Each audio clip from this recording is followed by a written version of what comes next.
Hi there. Today's video is on the spiritual attribute of harmony. Now, harmony's, I'm sure, a word that you use a lot or you've heard a lot, and certain things would come to mind when you hear it said, probably particularly in relation to music. We want harmony in music. I'm personally not a musician, so I don't know how to make harmony musically. But anybody who is or has learned to play an instrument would have an understanding of harmony in relation to that. We also talk about harmony in relationships, harmonies within friendships, families, harmony within groups, harmony in the world, harmony between countries.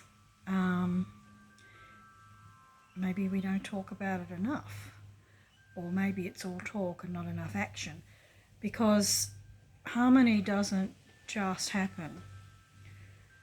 I'm sure those who write music will realise that it just doesn't happen.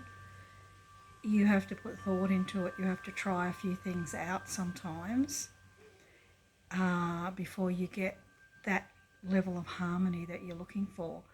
And that is how it is in relation to the other aspects of harmony. So as a spiritual attribute, we're looking at it from a higher perspective here. We're wanting harmony within our functioning as spiritual beings. We have our spiritual, our mental, our emotional, and our physical. And we want harmony between those aspects of our being. We don't want them to be discordant. We want our functioning to run smoothly. When it comes just to our physical bodies, we want our physical bodies, all of our functionings, our organs, our central nervous system, every part of us, to have a harmonious functioning. Our chakra systems, we want them all to be working in harmony, our chakras. And then, as spiritual people, we are still living material lives. We want harmony in our workplace. We want harmony at home. If we belong to spiritual groups, meditation groups, development groups, quite often there's a lot of discord in those groups, which is part of the learning process. Yes, we seek harmony in those groups. We feel we should have harmony in those groups, and we should. But just as in music, we may need to work at it, and not just us, one individual in a group, but every member of the group needs to be working towards harmony. Needs to be looking at maybe compromises, respect for slightly different beliefs, tolerance, acceptance, love, forgiveness. A whole lot of things need to come into play quite often to bring harmony into groups. And there are times when it just won't happen and the group shatters. And that's part of life too. And that's not just spiritual groups. That's any group of people, any organisation. You know, we can apply this harmony to how organisations need to function, how countries need to function, groups of all kind. So, as a spiritual attribute, it's everywhere. I'm sure astronomers and astrophysicists and those people, I don't know all the terms for them, they're probably very aware of harmony and the need for it. Or maybe they're observing it as they look into the cosmos and see a harmony operating within our universe between all of the forces. If they weren't working in harmony, we would have total chaos. So, as a spiritual attribute for you to use as a tool, it starts with being aware of what harmony is in all its aspects. That might mean taking a bit of time to contemplate harmony. Or if you do regular meditation, maybe you would like to go into meditation one day and have harmony as your topic or your focus, to be shown aspects of harmony that you haven't thought of. There's probably aspects I haven't drawn into this discourse. I've just been randomly throwing them around, whatever comes to me, which is a bit chaotic, isn't it? And that's being impressed on me. Harmony and chaos. Sometimes we need them both. Sometimes we need a bit of chaos so that we can actually bring harmony there.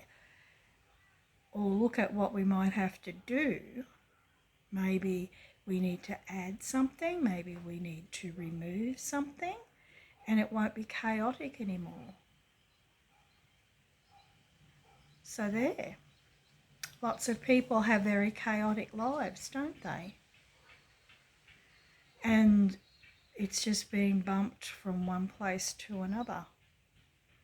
And in amongst the chaos, it's very hard to find a centre, a calm centre, where you can actually start to look at things and maybe see some solutions.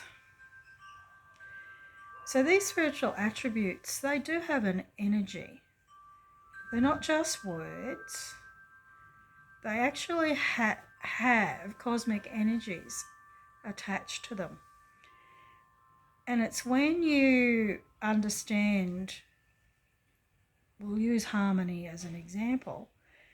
I've now been told that there is a spiritual attribute called harmony. That's another way for me to look at harmony now in my life. It's got another role to play. And now this spiritual attribute has an energy, a cosmic energy, a cosmic force attached to it. So that means it's a word of power. And we haven't spoke of words of power yet in these discourses, and it's coming now. All the spiritual attributes can be used as words of power because they all have cosmic energies and forces attached to them, for want of a better way of saying it. So if you want to actually bring harmony into your life, of course you'll have to do things and make changes or add things, change things, do things. But often we don't know what we have to change, what we have to do. So by invoking harmony, the spiritual attribute of harmony, into your life, into your surroundings, asking that it help you to see what needs to be done, you're invoking that power and things will start to happen, or you will be drawn to notice something that you hadn't before, or in a quiet moment suddenly you'll see something in a different way and realise, oh, I hadn't looked at it like that. I think I know what I need to do there now. And it's little things like that that start to bring harmony into our lives, because then we're in a way becoming into harmony with the flow of our life. Everyone has a flow for their life according to what their soul chose or contracted to do in each lifetime.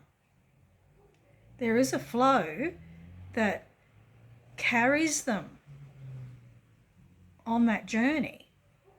But there are times when we resist that flow. There are times when we fight it because we don't realise that we need to go with it. It's our saying, go with the flow. It's not an accident that has come into popular use. Intuitively, we human beings know we have a flow. And there are other flows, of course, that affect our lives, but we will just look at our own, and we intuitively know it. So we have to make sure we are going with our flow. And our flow can change somewhat depending upon our free will choices too. So perhaps going with the flow or the personal flow could be the topic of a totally separate video. And maybe one day I'll be guided to do that. But right now we're looking at creating a harmonious flow in our life. The more people who have harmonious flows in their lives will affect how other aspects of human life come into harmony. So sometimes a person isn't expected to save the world by bringing the whole world into harmony. Boom, I'm going to do this. It's probably not possible, but it is possible if the greater majority of people become more harmonious at every level of their being. It just can't be helped then, because that flows out into decisions that affect the environment, other people. Just getting in touch with the harmony of the earth and Mother Nature. That harmony is being very, very disrupted. So, as spiritual people, we're not all meant to do the same thing. Some people are drawn to environmentalism. And if you're one of those, then you can invoke harmony there. All you have to do is ask to be shown. Ask to be shown more about what it means and how harmony works and how you can assist it working better. And that's in the environment, that's in your own life, it's in politics. Now there's an area. Still, in an ideal world, there would be harmony in politics, in government. That's one of the things that humanity's aiming for. Humanity's evolving towards having all of these spiritual attributes active and working as they should, and working in harmony with each other, because I've said before that the spiritual attributes don't really work alone. They work together. And so harmony itself is a force that helps the other spiritual attributes to work and be effective. So I hope I've given you something to think about with harmony, taken it out of its normal box so it can spread a bit, and so that you can bring it into your life and use it as an effective tool in your own life and in helping to improve the lives of others, perhaps, if that is what your calling is. So I'll leave this with you now. Thank you for listening to me.